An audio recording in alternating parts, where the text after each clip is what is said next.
It was as if the whole world was in our living room. That living room was like a teaser for me. I knew I wanted to explore more of it. And in Singapore, they're really big on doing this. What you're studying, how to study that thing better, but why to study in the first place. One day I just woke up in Singapore and I'm like, I'm done. And then I spent 1 year in South America.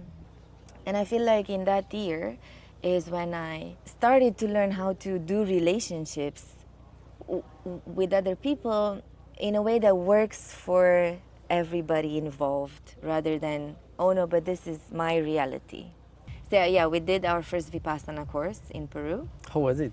I feel like for me personally, the first course was more like a survival experience. Like every day I wanted to leave. I'll speak for myself. When I do hard things, that's how I can grow and build my resilience and, like become a stronger individual. When I realized that I was the cause of my misery, again, I started laughing. All that I could think about was this book, which was obsessing me. So then I knew that the first thing I had to do was just to get this book out of me. Thank you for doing this interview. Thank you for the invitation. What is your name? My name is Iunia.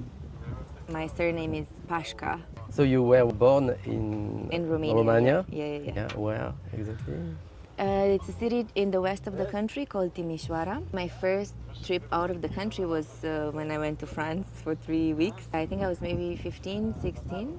Okay. And it was an internship, like an exchange with my school and a town hall in Mulhouse. It was a culture shock at that point for me. Why? Because Romania was still fresh, more or less fresh out of communism. I mean, okay, maybe it was 10 years after, but still, there was still a big gap between the Western Europe and then Romania at that point. It was an internship in the town hall because I went to a high school where we were preparing to be kind of civil servants, which I didn't end up doing at all. But it was really interesting to see. It's not like I understood much at that point about how things actually work because I was still a high school student. But I really appreciated all the interaction with the people, and then we went to the Black Forest and Strasbourg and everything. So it was like a good, interesting cultural exchange. It gave you the taste of traveling? Yes. What did you do after high school? After high school, I joined university, and I kind of just chose the university that gave me the widest range of potential professions, which was to study economics. So then I started studying economics, and in the first week when I went to university, I realized, oh my God, this is such a foreign experience, because in my heart, I'm an artist. But I didn't know I was an artist at 18, at 17. So then I kind of just went along the path that, everybody was saying, like go to a good school, get a good degree, get a good job, like, the same story. So I did that, and in the first year, I knew that this wasn't my path, like there was no excitement for me whatsoever in economics school. But because I had started it and everything, I said, okay, let me see what else is possible here. And that's when I discovered volunteering. So I started there's student associations in universities. So I joined one of them, and with them, I started to go to all sorts of summer programs and all sorts of seminars. So I think that in university, I went to maybe 10, 20 of these exchanges, maybe 10 days or 2 weeks in different parts of Europe. In my third year of uni, I did a 1-year exchange, like Erasmus exchange in England. So I studied for 1 year in England. And then during that year, I lived in a house that had 12 bedrooms, and we were from 7 different countries, from Korea to Singapore to Australia to Lithuania and France. So it was as if the whole world was in our living room. And you enjoy it? Oh my God, so much. I felt like every time I went for such a thing, I would come back and I was not 10 days older, but maybe a year older in my way of thinking, my maturity level, maybe sometimes 10 years, because I would learn so much in those programs, and they were always multicultural, so getting to meet people from different countries, coming together, exchanging different ideas. So I feel like I grew a lot from those experiences. Then I came back, and that was my first encounter with reverse culture shock. Because, like I left for 1 year, then I came back and I thought, now I'm just gonna continue my life like nothing happened. But I came back like a different person altogether, and I was trying to put me, the new me, into the same frame and mold of my old me, like the 1 year ago me. And I was telling you that we had this living room with like 12 people from 7 different countries. So it's like my world expanded so much in that 1 year that I couldn't fit back into my old reality. But I didn't know this at the time. So when I came back, because there was no program to reintegrate people, after having done an exchange. So I was kind of just left by myself, and I had nobody to talk to. So I didn't understand that there was such a thing as reverse culture shock, and then that it was fine and there wasn't anything wrong with me, because I felt like upon coming back, I couldn't have the same conversations with my friends or with, like so much had changed. So I went into, I guess today we would label it as the kind of a depression, I guess, in my final year of university. I mean, it wasn't anything like so bad, but like I just couldn't place myself in my life at all.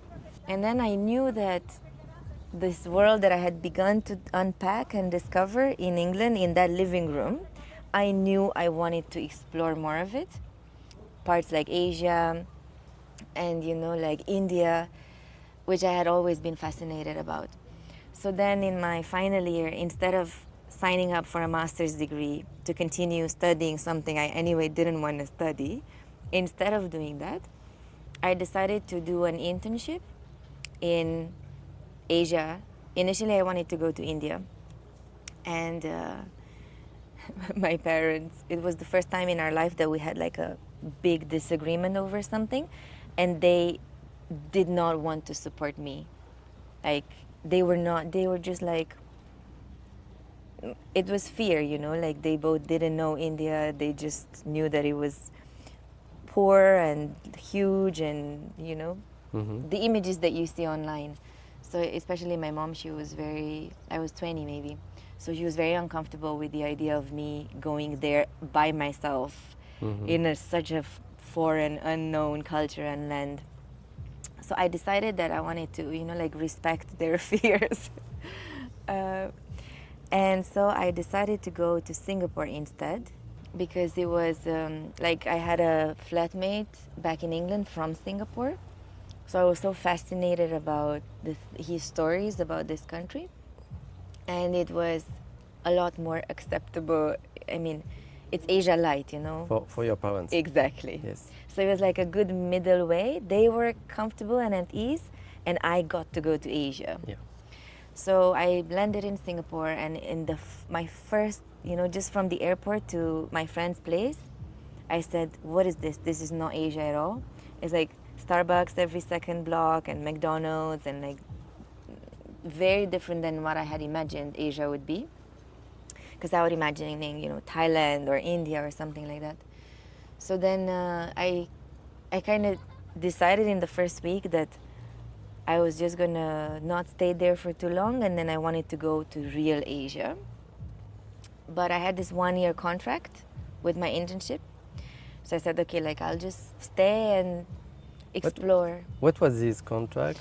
It was to work in a school in a way, an institute that worked with people who wanted to study abroad, maybe in Europe or in America, higher education. And they had to take a bunch of tests, like reasoning tests and maybe language tests and things like that. So It was a paid contract. Yeah. Yeah, it was easy to find because so many people dream to work in Singapore. It was through a student organization called ISEC. I'm not sure if you're familiar. No, I don't know. It's one of these international student associations. I think they're in more than 100 countries. So if you're a student in university, then you can apply to go to such internships. But I think you have to be maximum 30 years old or something like that. I mean, obviously you have to go through an interview, and I had to go through several tests to get this. But other than that, it's not so difficult actually, if you pass all the tests and things like that. And you have the motivation as well. Yeah. Yes, And for me, because I had studied, I was studying economics, but I knew my passion was education. I mean, I discovered it through the other experiences I did during my university. And it was a steep learning curve for me. And yeah, we were paid just enough because, it was an internship. So just enough to pay the rent and like the bills. But it was an amazing learning experience. There was a big community of students like me coming from all over the world, doing different internships. But we all came together, and then we formed our little community. So that was, some of my deepest friendships are still from that group, from that time, because we were all expats. So then we were connected by this. And so I said, okay, in 1 year I will leave. But then life had other plans, and I discovered that in Singapore, they were doing something which I knew I wanted to do before I knew it existed anywhere, which was to work with students in maybe secondary school or high school on life skills, soft skills, not just the academic skills, but more like emotional management. And in Singapore, they're really big on doing this. They do a lot of trainings in school aimed to help students learn better, and doing things like how to study effectively. And in order to know how to study, you need to understand why you're studying. So then you have all this like what you're studying, how to study that thing better, but why to study in the first place? This was exactly in 2008, at the beginning of the financial crisis, where everybody was losing their jobs. And I applied for a job in a company, and I got a new job at the time when everybody was losing their jobs. And then I stayed in Singapore. And then this job was really exactly what I wanted and needed for my own personal growth, and also to learn how to contribute to other people like who were younger than me, so I was working in schools and high schools. And then after that, for me, the way that I function is that I feel when I have to go somewhere, or when I have to stay, and when I have to leave. So one day I just woke up in Singapore and I'm like, I'm done. I'm done here. I have to move on. So I decided to fulfill another one of my dreams, which was to discover South America. So I did a hypnosis course, and I learned a self-hypnosis technique, which then it was so impactful on my life that I decided to learn how to teach it to others. So this teacher, she was from Peru and Japan. So she was like a mixed Peruvian-Japanese woman. So she opened this world of Peru for me, and Machu Picchu and everything. And so I ended up going to do a journey with an Inca priest in Peru for 10 days. But for me, when I go to explore a new place, I don't go for especially on another continent, to go for 10 days. It made no sense to me. So I said, okay, this is the reason for me to go, but I'm gonna stay for as long as my money lasts. I took all my money that I had from Singapore in an account. I'm buying a one-way ticket, and then when this money ends, I'll just go back home, And I was gonna do this by myself, but then it so happened that I spoke to my mother when I decided this, and I told her, look, I think it was October, and I told her I'm going to Machu Picchu in March next year. And then she's like, this is really interesting because your brother is going to Machu Picchu in February. My brother, who's 1 year older than me, who's he was studying medicine, completely like we had never spoken to each other about South America, Peru, anything like that. So then I couldn't believe it, you know, and then I called him and I asked him, look, I know you're going to go for like 10 days or 2 weeks, whatever his thing was. I said, do you want to stay back? And then we can stay for a few months. And then, you know, he didn't even blink. He said, okay, let's do it. Because he had just graduated from med school. He wasn't sure if he wanted to be a psychiatrist or a neurologist. Like, he wasn't sure what path to take onwards. So then he decided to take 1 year gap and think about it. So the two of us were then on board, and then there was like another friend from Singapore who one day we met for tea, and then all of a sudden she's like, I decided to come to South America with you. So eventually it was 3 of us going with our backpacks. And initially we kind of calculated that the money would last for 6 months, but it lasted for almost a year. And my brother ended up spending 5 years or so. He got married to a Brazilian. So completely different plan. But that's when I first went to India. I said, okay, before I fly out of Asia, I want to satisfy my hunger for India.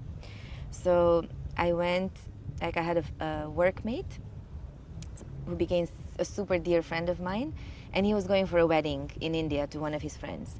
So I'm like, I'm coming to this wedding with you. So I went to India for a month. That was my first...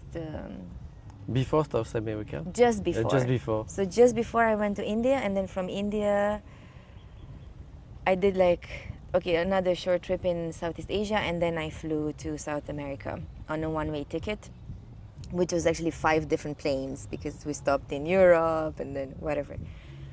And then I spent 1 year in South America, completely expanded my world to another level, you know. Why? Because, you know, that living room was like a teaser for me. And it showed me what was possible. Because in the first month, we didn't have internet in the house. So we'd just sit down every evening with these 11 people and me, and we'd each speak about our countries. And it's so different to speak to somebody from a country rather than just read in a book about this country or whatever. So that was the introduction, and it showed me what was possible in terms of other cultures. And then I went to Singapore, which is another continent, okay? And then when I was based in Singapore, because I spent 3 years there, eventually, and then I traveled in the whole of Southeast Asia, you know, either work or visiting, because it was so convenient from Singapore. So like everywhere, Thailand and Laos and Vietnam and Cambodia and like Malaysia and Indonesia. So that was like a whole world. And then from there, I flew to South America, a completely different universe, such a different culture, and it was Peru. So Peru and Bolivia and Ecuador, I guess, they are really what I was imagining South America to be. Because the other countries, then Argentina, Chile, Uruguay, they're more like Europe, but with a lot of music and people dancing in the street, but not such a big culture shock. So in Peru, initially we were going to spend 10 days with this Inca priest. And then we had made this plan that we were going to go up through Mexico, all the way to Mexico. And after the 10 days with the Inca priest, which were already a universe in themselves, because it was also like a spiritual experience with this holy person, we decided just like that actually we want to go south, to go to Patagonia. So we said we will go as far south until it was supposed to be winter, and then Patagonia was going to be closed. But we ended up going all the way to the end of the world, which is not the Ushuaia in Argentina, which is the official end of the world. We went even below that on an island that belongs to Chile. So can you imagine, like in 1 year we did Peru, Chile, Argentina, Uruguay, Paraguay, Brazil, Bolivia, then back to Peru. So we were just going with what life was showing us and the way life was guiding us. What was your daily life during this time? Yeah, Sightseeing or it wasn't just about meeting sightseeing. other people? Yeah, everything, like both of these and more. And I guess one of the most profound things for me was learning about relationship dynamics, in the sense that me and my brother and this friend, it was the first time ever that we were with somebody 24/7. Meaning to say, not that you have a family and then people each go to work during the day or to school and then you meet again in the evening. No, it was like we would wake up in the morning, see the same two faces, do exactly all the same things, go back to sleep, see the same two faces. Like the only time we had apart was when we went to the toilet, you know? So it was the first time that either one of us was experiencing something like that. And so we went through all that process of understanding how to communicate in a transparent way and really share when something was triggering us, or when we had different needs, you know, like how do you meet all the different needs in a way that it doesn't hurt the other person. And it was so good for us that we were this triangle, because whenever two of us were at the two ends of, you know, here, like for example, my friend, she needed things to be super structured and organized, and that's why she made that plan to go to Mexico. She did like a almost daily plan, you know. She needs this structure. I was here, like, I just don't plan things. I go with life where it takes me. But we were both extreme. So then at times, so for us to move towards the middle, what really helped was that my brother was the balanced one. So then with his perspective, we could easily reach this balance. So this is just one example, because then in other things, the two of them were like this, or me and my brother.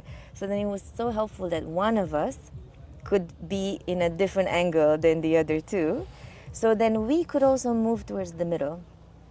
And I feel like in that year is when I really started to learn how to do relationships with other people in a way that works for everybody involved, rather than, oh no, but this is my reality.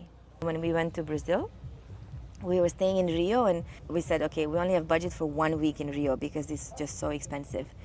And we went to a couch surfing gathering, and we were staying in some hostel in Botafogo at that time, one of the beaches in Rio. We met a Brazilian guy. I spoke to him for like 3 minutes, my brother for another 3 minutes, and at the end the guy goes, come over and stay at my place for the weekend.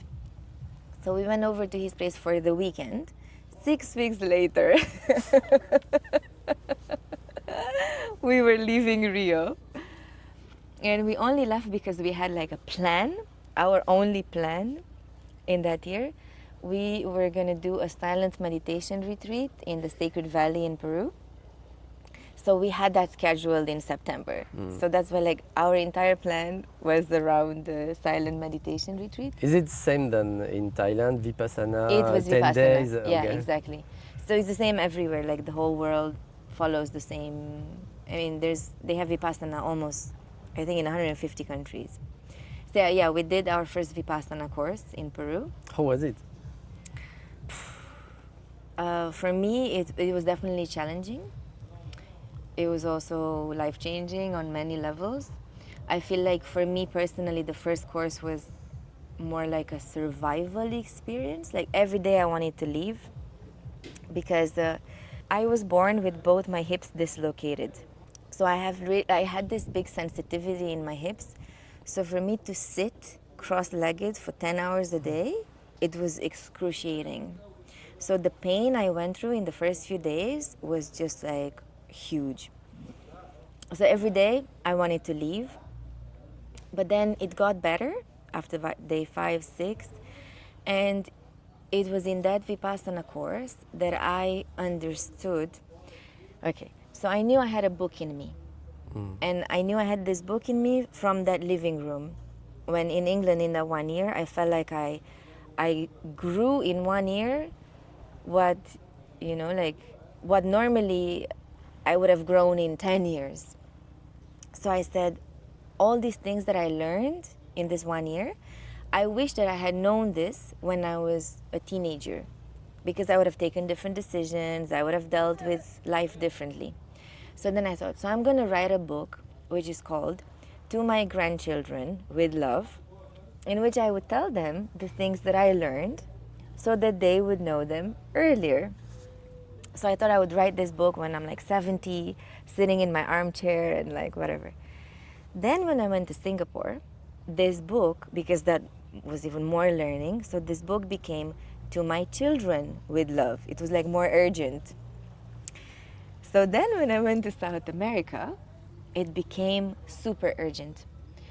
Like this need of me to share, not for my grandchildren, not even for my children, but just for the world, like whoever. So in that, my first Vipassana course, I began to have all these like visions of the cover of the book, what's written on the first page, what's written on the last page, what does the event look like for the launching event and all of that, but in tiny details. So that was my main gift from Vipassana at that time. But still, I took it as like a meditation technique, not as a way of living, you know. So it took me I did another one the next year, and then I did a third one 5 years after that. And it was only in my third one that I feel I really understood Vipassana. And I understood it's not a meditation technique that I sit down on my pillow and I meditate. It's not that. It's how do I live, you know, like how do I go through life embodying the virtues and also the, you know, the equanimity. You did Vipassana? I tried. You tried? So then you left, yeah? In which day? 5. Fifth day, okay. So I fully relate because I told you I wanted to leave every day. But yeah, I feel like it's the kind of thing that shows itself to us through like one layer at a time, you know? So for me, I only started to get it in my third course. And now I've done 8. I did my last one just two months ago. But 3 of them I served. So basically I sat as a student in 5 courses. And yeah, every time it's just a completely different experience. Why? Every time I learn, like I go one step deeper. So in my third one, I understood it wasn't a meditation technique, it was a way of living. And because I see my patterns. You know Aditana, where you're supposed to not move for an hour? The instruction is sit for 1 hour and do not move at all. That's the instruction. But I took it as like an order, you know what I mean? Not as an order, but I took it as, no, this is what I need to do, even if it kills me. If my legs fall off, I will not move. If my hands fall off, you know, with the pain. So I would literally, for the first 3 courses, I would sit there in that incredible pain because I had to demonstrate to myself that I could do this and really put myself through torture, you know? And on my third Vipassana, one of the days when I was like in pain and be like, oh my God, why am I doing this again? I passed by you know how that every day they would put they would put the information on the board. And so I stopped to read about Aditana. And you know, they say, okay, this is the instructions not to move. But then at the end, there was a paragraph that said, this is not a means of torture. You know, the point is not to torture yourself. It's just to build your strong determination and to build your strength. But do not torture yourself. So you just, if you need to move, move, you know? And then it was signed, be happy. And when I saw that, I literally burst out laughing because I realized my pattern was to work so hard, to prove things to myself, to the world, to do the hardest challenges, and I forgot to be happy. You know what I mean? Like, I have to achieve this target. So then this is my only... Like, I couldn't even imagine not doing something to 100% of my... Not 100%, 150, to give 150% of my strength. But that, I ended up causing myself a lot of suffering when doing that. So this was a pattern that I realized. So after that, whenever I went to Vipassana afterwards, I was just a lot more relaxed about the Aditana, about the sitting for 1 hour. And I realized the more relaxed I was about it, the more I didn't need to move at all. Like there was no pain that made me move because I wasn't so attached to the outcome and to how it had to be. So this is an example. Does it make sense? And what is the goal of Vipassana?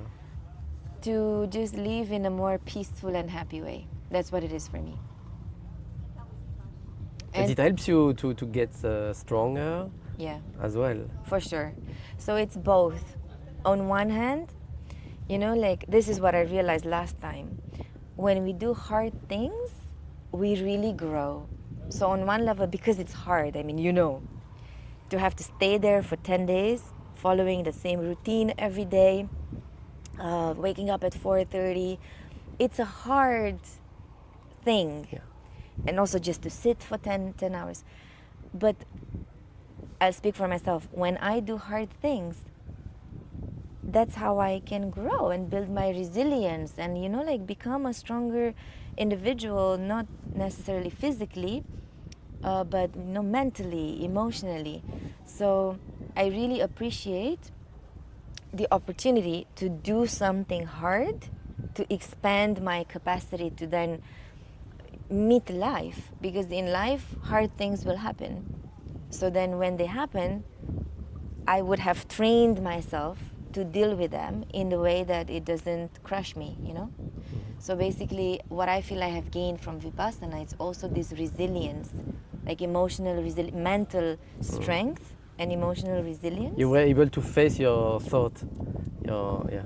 I was eventually. I mean, it's a work in progress. It's like a journey. It's not like, because, you know, for Vipassana, the ultimate goal is enlightenment. This is why they do it. For me personally, if that ever happens, whatever, I really enjoy life on earth. Like I really enjoy all the deliciousness that I get from being in this physical body and experiencing life with everything it has. So I'm not too concerned. My goal is not enlightenment. My goal is to be able to enjoy life here in a way that when life happens to me, it doesn't bring me down. I don't crumble, you know, because I don't. So, okay. It's to make me more, exactly as Vipassana says, more equanimous, meaning non-reactive about what happens. So for me to get out of labeling things as this is good and this is bad. So this should make me feel happy and this should make me feel horrible. Because this is where suffering comes from. When I want something that's not right now here, I'm suffering. And when I don't want the experiencing I'm having, I'm suffering. So basically when I'm attached to another experience than the one I'm having, or when I want to reject what's now happening to me. Did that make sense? Mm-hmm. So then Vipassana, what it does for me is to help me be okay with this experience as it is and not want something else, but just be happy with this experience. Okay. So you keep doing this Vipassana? I do yeah. because every time I find something else. Every time I learn more about myself. Like the first time I served in the course, you know, like after you do one course, you can go and serve as a volunteer. And you can cook or you can just do whatever is needed for the students. And it was for the first time in my first serving experience that I saw so clearly how my inner reality was causing my outer experience, in the sense that I started off as the garbage person in the team in the kitchen. I was in charge of the garbage.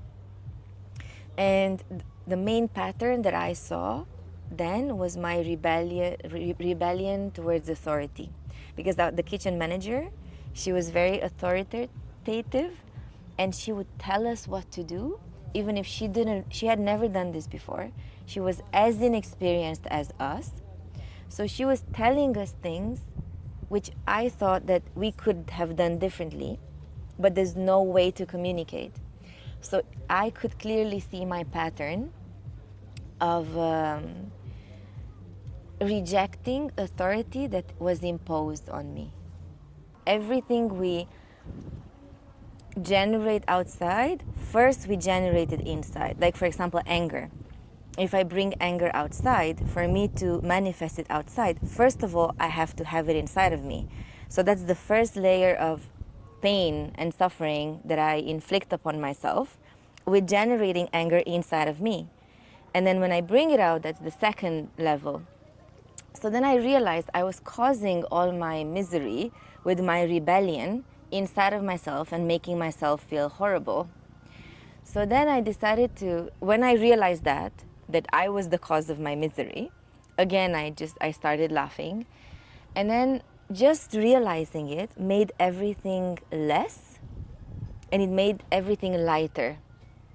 So I was able to go and speak to this woman and tell her, like from my point of view, like I realized that you're showing me this pattern that I have, and I just wanted to inform you that I'm really struggling with your leadership style because it's bringing up all my patterns, but I'm willing to cooperate.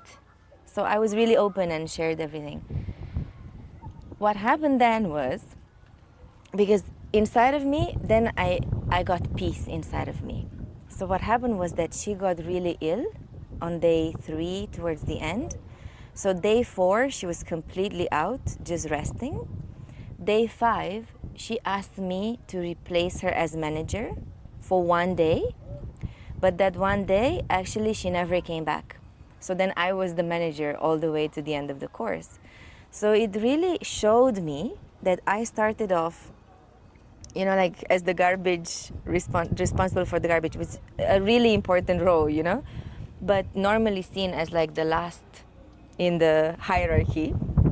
And then just because I switched my inner state from being angry with the outside, from feeling like I have no choice and no option, and I then communicated everything with her transparently, then all of a sudden I became the manager of the course.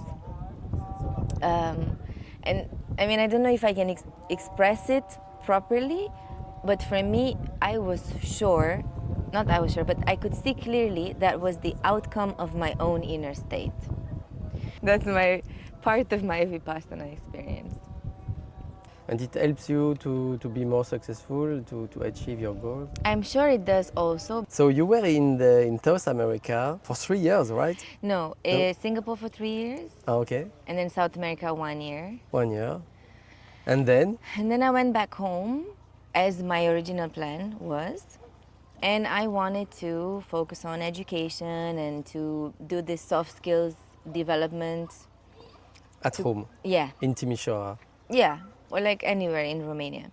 Okay. But I would wake up every day and, instead of going to Google to research about how to get in touch with people from education and everything, all that I could think about was this book that I told you about, the For My Grandchildren with Love book, which was obsessing me. So I couldn't do anything else, like I had breakfast, the book was in my head. I would walk somewhere, the book was in my head. So then I knew that the first thing I had to do was just to get this book out of me. So then I started writing this book, and the name, if I translate it to English, would be Through the World Towards Me. So basically it wasn't so much about where I went and what I did, but about how those things helped me learn more about myself and about the world and about life. So I wrote this book, and then this book kind of got its own life, and it took me on a book tour in Romania, in like 10 cities in Romania, and then 1 in Spain. And people were just organizing book launches for me. They would, I would just get messages from people saying, I read your book, or I heard about your book, and would you want to come and do a book event here in my hometown? I will organize it. And these were people I've never met. So I thought that was really, it was a very precious experience for me, because it took me in places in my own country where I've never been before. So it's like through my country towards, the next level of my self-awareness. And then I thought that that's it. Okay, I'm gonna stay home now. I had fulfilled my inner desire to see Asia and also South America. And then I said, now I'm gonna settle back home. And I started something that was called an inner beauty center, let's put it that way, which was like an oasis in the middle of the city, but it was set up as an NGO, more like Vipassana, where there's no fixed price for anything, so you just pay as much as you want.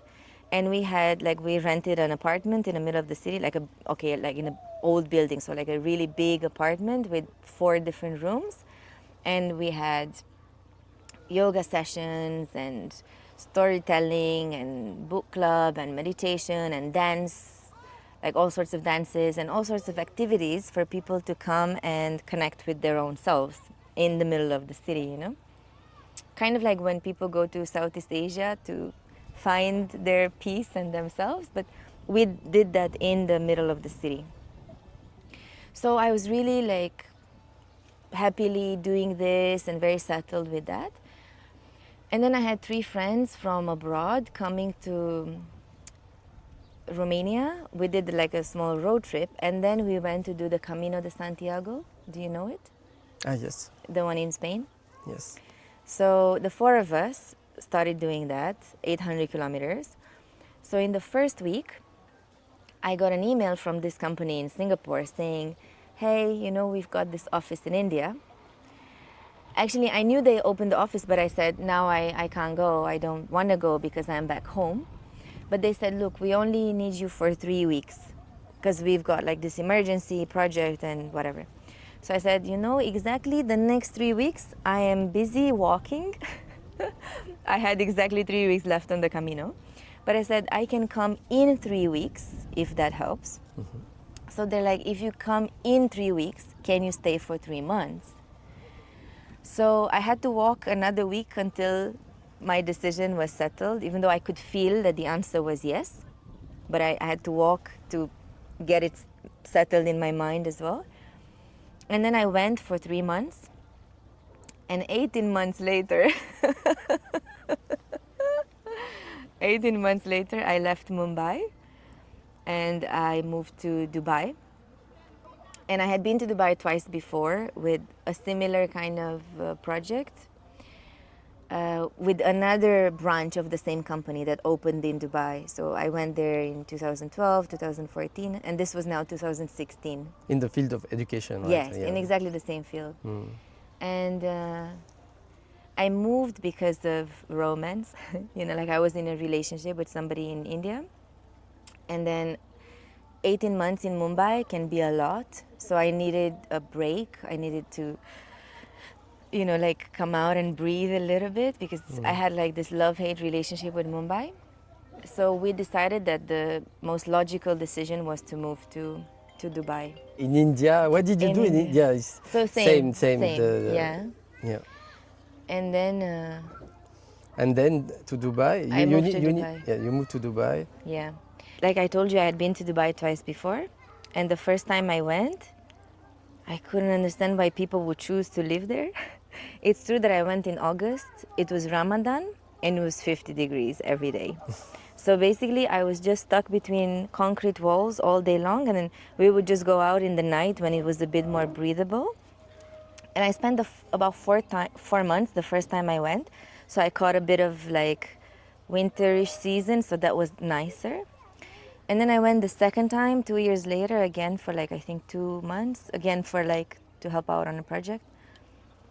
And then I said, I'm totally never coming back here again. It wasn't my kind of place at all because, I'm like this. I like very simple things, but Dubai is just so opulent and I couldn't see the good parts about it. Mm-hmm. I could only see the parts that that don't characterize me, So then I said, I'm never going back there again. And then I went because of this relationship. And of course, as things go in stories like this, about, I think it was less than 4 months after we got there, we broke up.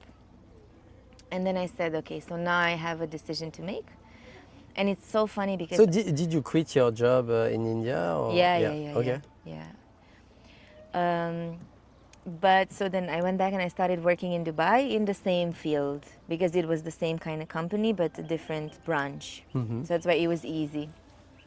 And then I said, so now that, like I moved here to be with this man in this relationship, and now that this relationship doesn't exist, I can just take my working pass, whatever it was called in Dubai, and just throw it in the garbage bin and go home.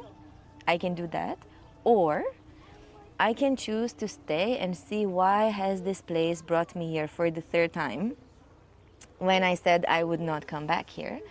And for me, whenever I reject something, whenever I am in judgment of something, my own challenge towards myself is to explore it further, like to look deeper, to say yes when normally I would say no, if it's something that I'm judging, or rejecting. And then I stayed there for 3 years because it just brought so much in my life. The moment that I said yes, if I am to know the city, I need to be free to move around the city. So I decided to start driving. And I moved somewhere in the middle of the desert somehow, like in a neighborhood that's far away from the craziness of Sheikh Zayed Road. And then I also discovered there was an underground community of yoga people and meditation and like all sorts of things like that, which are my kind of thing. So then I began to do things that I wish I had done when I was a child, but I didn't. Like, for example, I started to go for ballet classes and contemporary dance and ballet dance and like all sorts of exploring things like that, which I never did as a child. And then also I moved beyond my judgment towards opulence and luxury, because I used to say that I'm as comfortable in the middle of the desert under the open sky as I am in a 5-star hotel. But it wasn't quite true because I was judging this more, I'm like, why do we need so much opulence and all of that? So, but then Dubai helped me become comfortable with that. It's like in Vipassana, like I'm not judging it now anymore. So now I really can be okay if I'm under the open sky, and if I'm in a 5-star hotel, I can be equally fine in both. So these are just some of the gifts that Dubai brought to my life, but there was just so much. And then one morning, as in Singapore, I just woke up and I said, I'm done. Just you didn't talk too much about India. How was your life in India? Yeah. It's quite different than Dubai. So obviously, it's another world. India was really tough on me because when I first went for 1 month, I just did the, staying in an ashram at the footsteps of the Himalayas, yoga every day and meditation and like the Ganges, all the tourist, spiritual kind of things. And I really fell in love with India at that point because I was in villages, I was in small places where people were so welcoming, so friendly. I really felt like at home. But Mumbai is a completely different world. And especially to be a tourist in a place is so different from living in a place. So I was really excited about going to India and living there.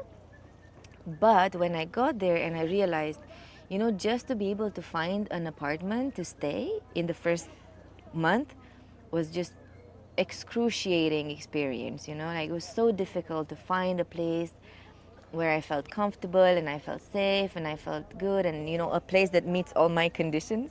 And I remember I made a list of things that I wanted from the accommodation. And I remember going with the agent. And then he was showing me like this just horrible places. And then I told him, like I want this and this and this. And then he looked at me and he said, Madam, what you want is not only that you cannot find, it is impossible to find. Even if you have a huge budget. Yeah, but I also actually that was one of my processes there because I was on an expat budget, so that meant I was earning a lot more money than the local people. Yes. But this was one of the hardest things for me because it took me into this story of guilt. And I was like comparing myself to like, look, I'm earning all this money, but look at this guy sleeping here in the street. How is that fair and equitable? You know, like my maid, I was paying her for 1 month the equivalent of how much an ice cream cost in Haagen-Dazs. Ah, really? Yeah. How much? Actually, I totally Oh, don't okay. remember. This was like more than 10 years ago. And 1 month, it's the same price than one ice cream in Yeah. Haagen-Dazs shop. yeah. Okay. So that was, I think, one of the hardest things for me was to be a witness to this inequity that was so huge. You know, on one level, you have the richest person in the world living in Mumbai, and then on another level, you have this person literally sleeping on the sidewalk with Yeah. with not like one single rupee. For me, like the contrast, because you know, I would have all sorts of experiences from going to, I would meet all sorts of people, and then I would go into houses of people who had servants upon servants and like just a lot of luxury in their houses. I would come out of the house, next to their house, there's just people sleeping in the street having nothing. So I didn't, at the time, I didn't know how to internalize this, you know, like I didn't know how to digest this whole world and the huge contrasts. And what I realized later is that people, when they go to India, and definitely what happened to me, is that India breaks all of our notions of what is right and what is wrong and what's acceptable, what's not acceptable. Like it literally blew away my entire pattern of how the world should be or how life should be. And you dreamed about India Yeah, for first. sure. Yeah. I was fascinated with India even before I knew India existed. I Okay. would just, Why?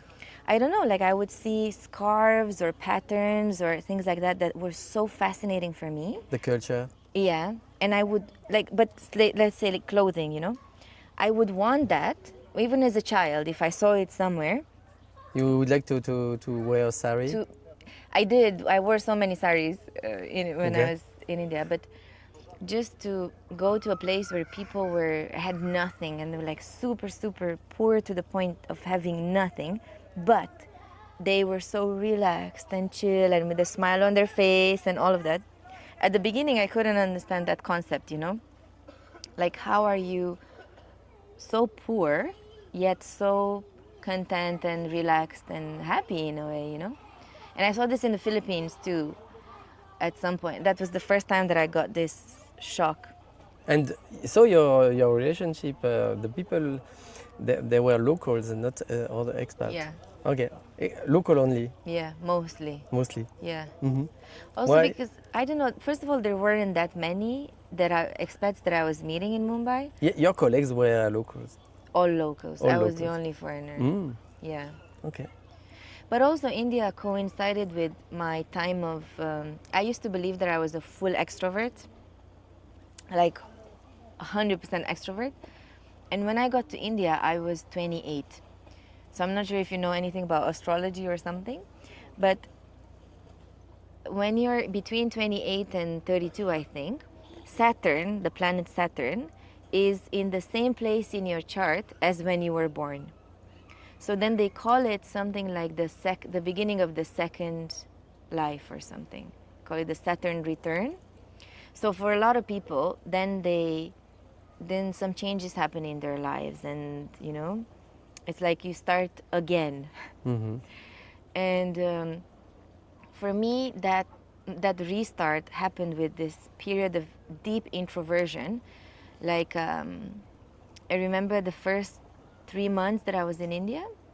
Actually, the first month, I just didn't want to go anywhere and see anybody. I just wanted, like, I would go to office, come back home, grab a book, sit on my beanbag, and just like chill like that the whole evening or whatever. And then it was like that for a month, And I said, okay, it will pass because I just need to fully relax. You know how in yoga, you do yoga or you've No, done? I never did it. What we do is we move, like let's say we do an asana, what they call the movement. And then after you move, you pause to integrate the movement. And at the end of, so like some teachers follow this and then there's a pause after each movement and some don't. It's just like a flow. But then there's always a pause at the end where you just lie down on your back and then you just, it's called the dead person pose. You just don't move at all, like the deep relaxation.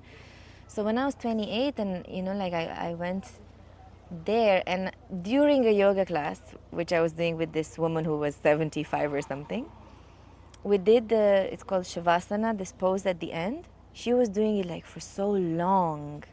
And it was maybe 10 minutes or 15 minutes of a 1 hour class. It was this. And that's when I realized I never did this in my own life, Up until I was 28, it was just about, I just did and I did and I did one thing after the other after the other. So when I was a student, I was also volunteering. And then I was working, but also traveling and volunteering and writing. So there was always like, my life was constantly about doing so many things. So I realized that I never actually stopped completely to just rest and integrate. And that's when I felt like, oh, so this need that I now have to just go home and sit on my beanbag is my need to stop in my life for a time and integrate. So I thought it was going to take a month. So when 1 month was, 1 month later, my need was still so strong. So I thought, okay, maybe 3 months. It took me almost 3 years to come out of this introversion phase. So it was only after I was already in Dubai for 1.5 years that I began to slowly come out of and meet my extrovert self again. So that's why India for me was a lot about, it coincided with me going through my introvert phase and my stillness and not doing much phase. But you decided to quit to buy, and after it, the same process happened once more. One time you said, Yeah. I need to move. Yes. And then I knew I wanted to come back home in Romania. And but before going back home, I wanted to go back to study. So I even considered doing a master's degree or something like that. And then I decided against that. And I collected a bunch of experiences that were my studying process for about 6 months. So I went to India, I did a yoga teacher training. I went back to India, I did a yoga teacher training. This was in Dharamshala, where the Dalai Lama lives. So I did this yoga teacher training. I did a training for hosting women's circles. That's another thing that I got in Dubai, out of all places. It was the place where because I rediscovered dance, and also I reconnected with my feminine energy, my femininity, and sisterhood, and women coming in circle. And so in India, I did a teacher training for hosting women's circles. And then I went to Estonia and I'm not sure if you know Mind Valley University. It's like a school that teaches people about life in a way. I'll just put it like that in simple words. And they created this 1 month university, that's what they call it, where every day you have courses, but it's courses about how to live a more fulfilled, peaceful, whatever life, So I did that, and then I went to Finland. I did another Vipassana course. Then I went to Italy and I did holistic education training. And then I went to the UK and I participated in the Goddess Conference in Glastonbury. You might have not heard of the Goddess Conference. It's like a conference where they bring back the awareness of the divine feminine in a way. Because like in these, the common religions like Christianity and Islam and the Jewish religion, What's the name? I mean, Okay. The religion from the book. yeah, They but said so like whatever. monotheist. Yeah, so all these Abrahamic religions, Oh. they have male as their central figure. So like for the past 4,000 years, there's been like God has always been his masculine figure. But before that, like there's some archaeological discoveries that show that people used to worship the goddess in the form of the mother, the forever giving, like the earth as the giver, the creator of life. And we've lost that completely. So this conference in Glastonbury is about going back and looking at what is the feminine principle in divinity, like how do we bring back, again, for the sake of balance, if we have the divine masculine, fine, but what is the divine feminine? And how do they come together? Because even now in all the medical research and stuff like that, they study the body of the human, but the body of the human is very different, like hormonally speaking, and organs, like we have different organs than you guys do. So then The brain is different too. totally the brain is different, not to mention, like uterus, the womb is something that is a whole new organ that hasn't been studied as much, like all the hormonal phases that women go through with the period and the menopause and all of that. It's not been given nearly as much attention as the body in general that doesn't have these. But anyway, so I went to this conference in the UK, and then about 6 months. This took about 6 months, and then I went back home, and this was at the end of 2018.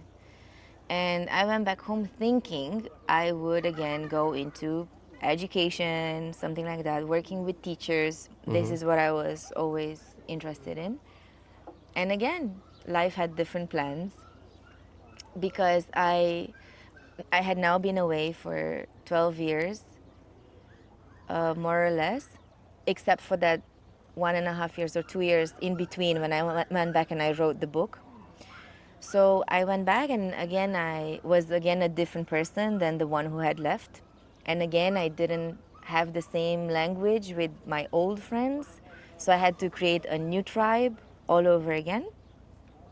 There's like literally only one person from my previous life from my hometown who's now still my dear friend, but everybody else is new people. So what I did when I went back home is I just proposed on Facebook. I just put out this announcement that I was inviting women to come and sit in circle together twice a month.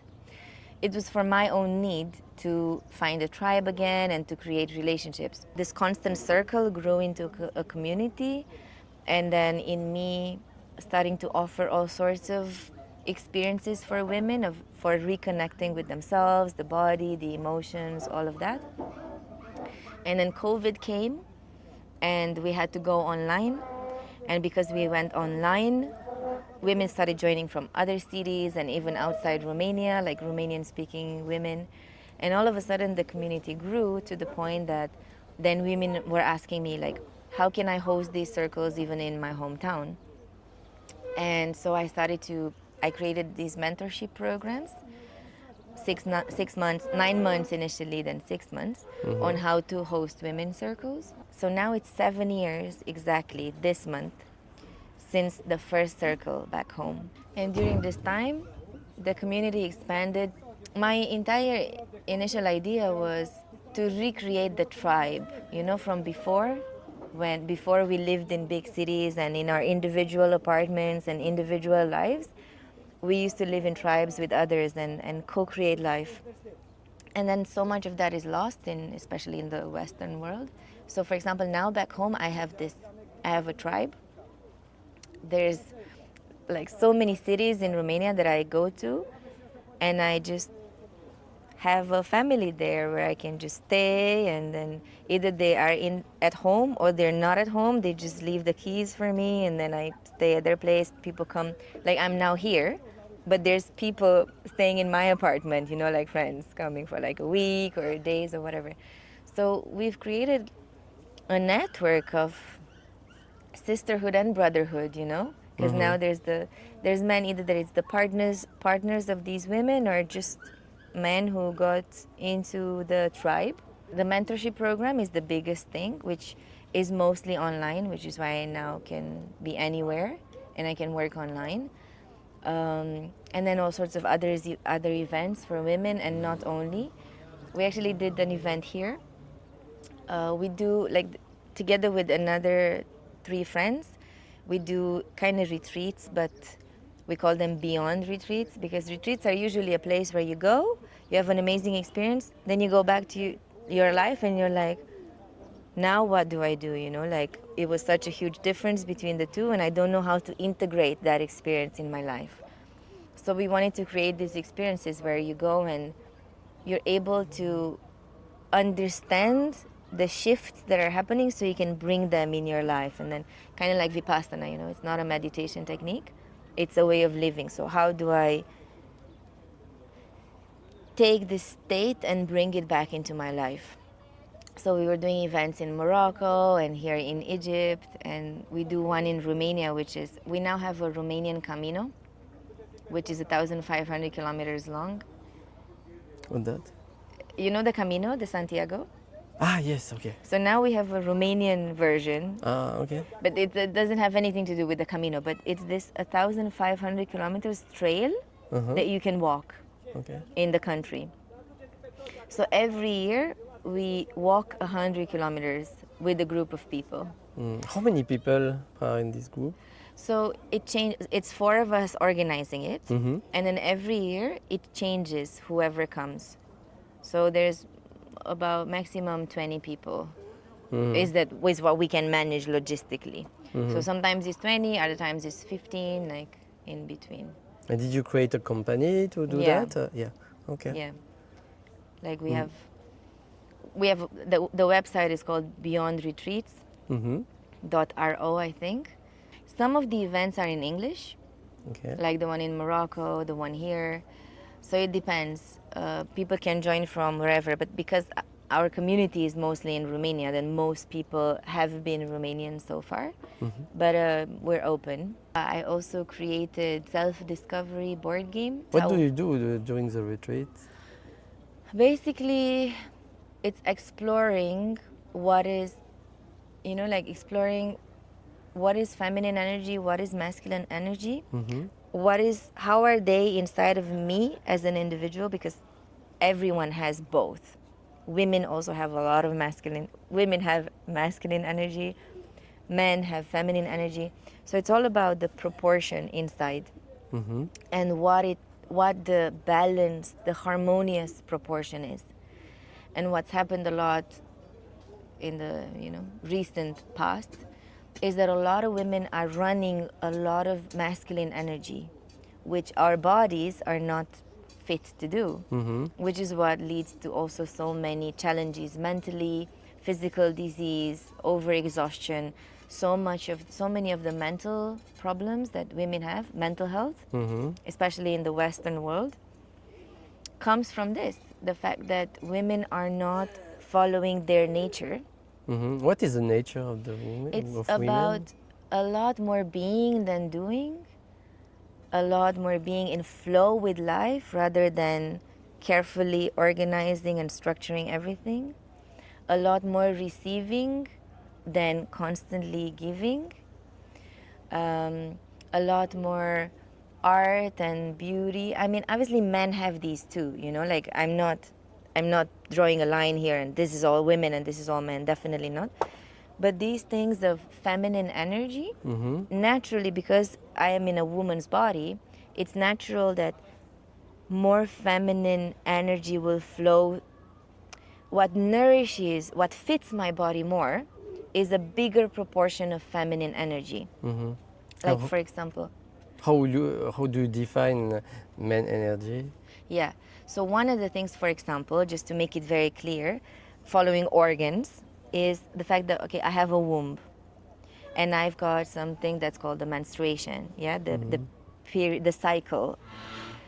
So my hormones are then my hormonal system is then completely different from a man's who doesn't have a like period. So one aspect of feminine energy, for example, is this cyclic nature. The fact that in 1 month we go through 4 seasons, you know, like depending on our menstruation. It's like spring and summer and then autumn and then winter. So we follow the moon that way. So this would be one element. And then for the men, it's more like, oh, the cycle of the sun, waking up in the morning and then light, and then dark, and then, okay, we rest and then we wake up in the morning again. But for me, if I wake up in the morning on one day when I'm menstruating, versus I wake up in the morning on the day when I'm ovulating, I'm gonna be almost like a different person. My energy level is gonna be completely different. My emotions, my mood, my desire to do or not to do. So feminine energy is a lot more in tune with the rhythms of the moon, like more cyclical. And masculine energy is a lot more clear cut from here to here. We wake up, then we sleep, you know? So it's like feminine energy is more like spirals, undulations, circles. Masculine energy is more like squares, and they're both equally valuable.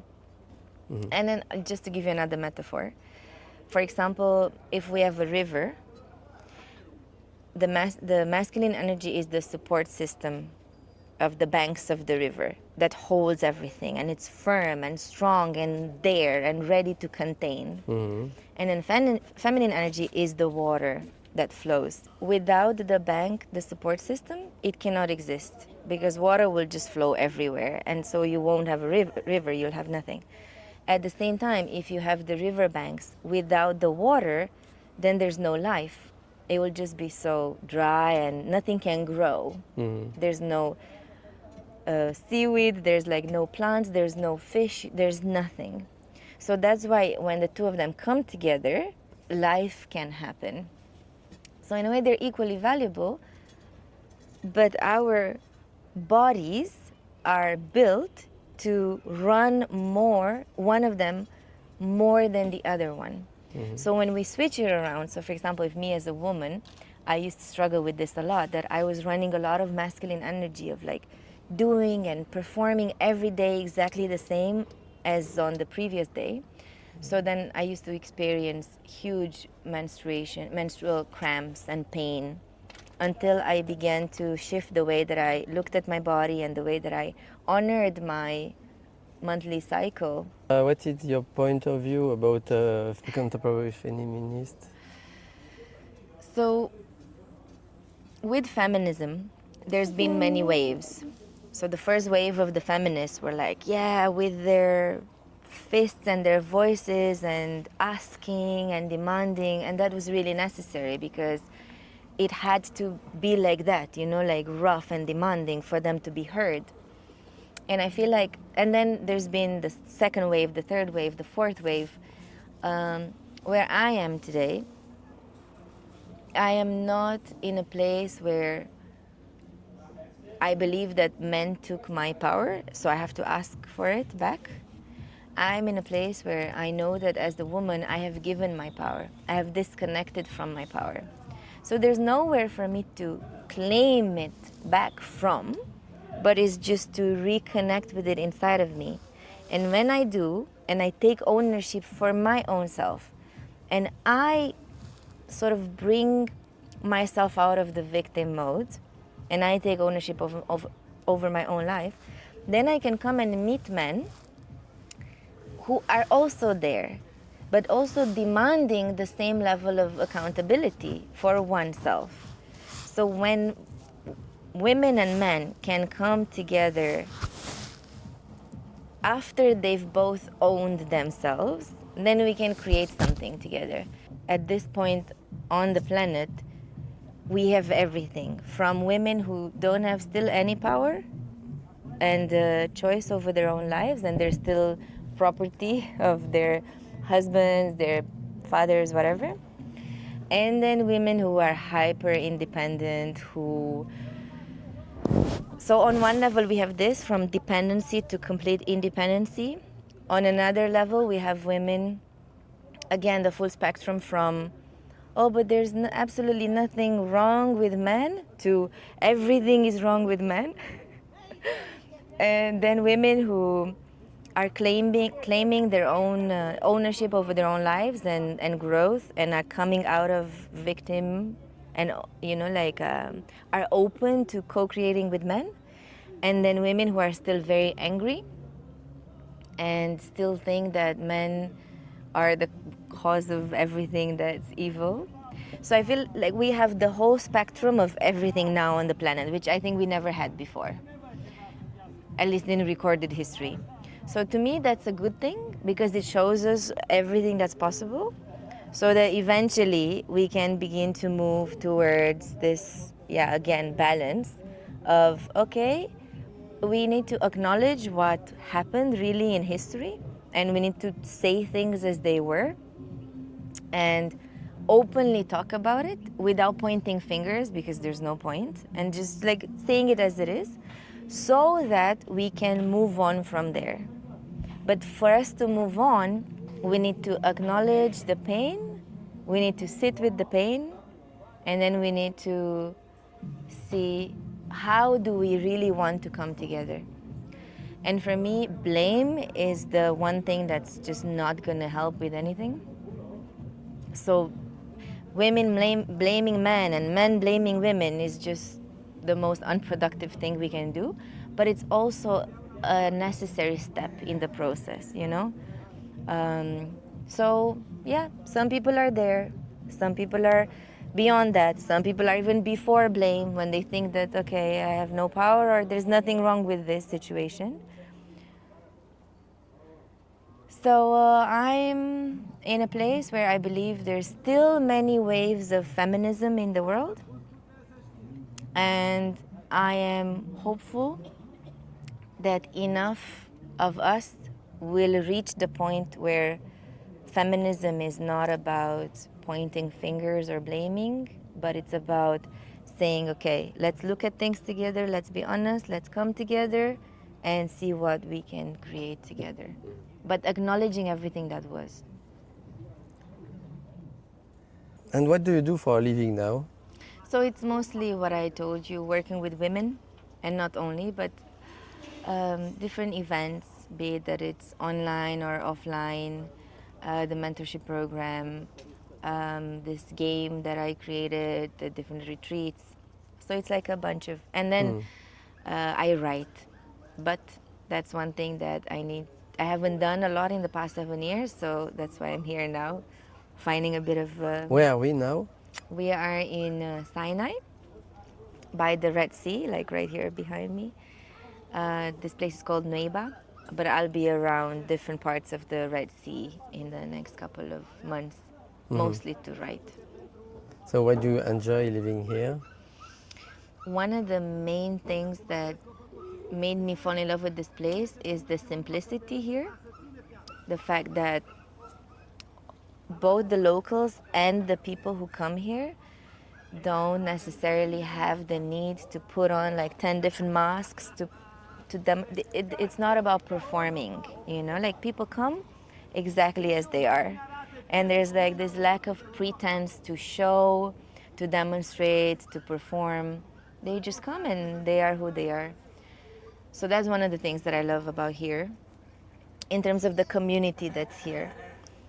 And then obviously the sea, the sand, you know, the fact that I can stay in a place where I just come out and jump into the water, and I have this mix of, I don't know, the water and the sea for me is, it feeds my creative self, and it also, you know, feeds my soul somehow. So I love the water, but I also love the desert. So this place has both. And the diving, the climbing, like all the other things that I get to experience. And can you manage your activities from here? Yeah, Yeah, it's mostly online. mostly online. Yeah, okay. And the event you after you have to move for Yeah. the event. Yeah, that's why, for example, now I have to be back in January. I mean, now this is end of October. So the next thing that I have going on back home is in January. So that's kind of how I decide how long to stay here. Okay. Yeah. What will you do in January? Is when we start the next batch of this, the next edition of the mentorship program, which always starts with a 4-day immersion, like immersive experience, like a retreat. We come together and then we have all sorts of experiences there. And then after that, we stay online for 6 months where we meet weekly. So the session lasts 4 days Yeah, the first in one. Romania. Yeah. Okay, Yeah. the first, and after After that, 3 hours every week, we meet to online. Yeah. You know, like when people ask me, when women ask me, can you give me some tips and tricks on how to host women's circles? And initially I was like really excited and I hosted like a 3-hour session, at the end of which I realized there is no way to give tips and tricks on how to do this. Because for me, the most important element of a circle, of a women's circle or men's circle, whatever, is the safety. Is to create the safety for people to be who they are, to bring themselves exactly as they are, with whatever emotion is alive in them at that point, with whatever they're going through, with whoever they are, beyond the masks and the performing, you know? So for me to be able to grow a safe space inside of me so that I can become a safe space for somebody else, I cannot do that by reading it in a book. I cannot do that by deciding to do that. I can only do that by experiencing it myself. So that's why the program is 6 months, because it's an entire journey for these women to experience that safety, so then they can create it in the spaces that they hold. Okay. If I get triggered by somebody else, that's an opportunity for me to explore my own self. Because we all know that we are mirrors to each other, you know, and whatever that I judge in you is something I haven't yet learned to love in my own self. So then my relationship with you when I judge you is an opportunity for me to deepen my own self-love and to integrate the parts of me that I'm still judging. So then this is how we started off this community, with this consciousness, this awareness that it's not about the other person and that it's nobody's fault. And even if there's a conflict, you know, we tend to go like, oh, it's your fault or it's my fault. But we move beyond this, you know, in the way we relate to each other in the community. Okay, let's start with the fact that it's nobody's fault. It's just that maybe we each pressed each other's buttons and wounds, and we're about to bring out something to the surface that will deepen our relationship with our own selves and with each other. So the way that we grew into a community is that we moved through conflicts together. And at times we hurt each other, but when we did that, we didn't run away. We stayed and we said, what's here to love that we haven't loved yet? And then every time that we are able to overcome a conflict like that, our relationship deepens. And how did you meet the people? It was mostly through the women's circles. So how did you start? Yeah, like the first thing was I just put out an ad on Facebook. So maybe 14 or 17 women came based on my call, on Okay. my invitation. And then they started to bring their friends, Yes. and then it just grew like this. So organically, pretty much.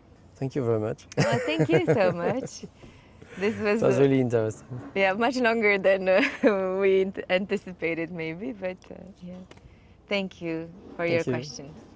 Thank you too for answering.